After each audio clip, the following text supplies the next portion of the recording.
27 ساڵ لەمەوبەر لە یەکێک لە خانوەکانی ئەم شارە لەدایک بووم چاوم بە دنیا هەڵەنا لە نێو عایلەیەکی تێکۆشەر و ماندوونەناس و پێشمەرگە ئاستا لەدایک بووم و ئێستاش درێژە پێدەری هەمان ڕێباز و هەمان عایلە شەڕکەری هەمان ڕێباز ئیمامی گەورەمان جەنابی مام جەلالین.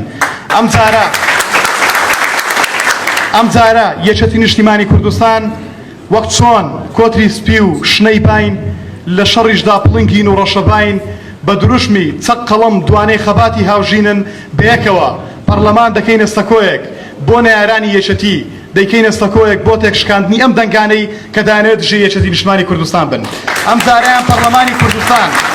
ئەم جارەیان پەرلەمانی کوردستان دەکەین بە سەکۆیەک بۆ گەنجانی وڵاتەکەمان بۆی کە بەیەکەوە هاوکار و پشتیوان بین ئەم دەستکەوتانی کە هەمانە بتوانین بیچەسپێنین لەژێر سایە و دروشمی یەکێتی نیشتیمانی کوردستاندا خەباتی مەدەنی لە پەرلەمانی کوردستان پیادە بکەین. من کاروانی مام خەلیفەم کاندیدی ژمارە 6م هەڵگری بڕوانامی ماستەرم خاوەنی چەند پەرتوکێکم هیوام وایە لە ئاستی متمانە و دەنجی ئێوەدا بم. سەرکەوتم بۆ لیستی مام، سەرکەوتم بۆ ئێوە کاتی شاد.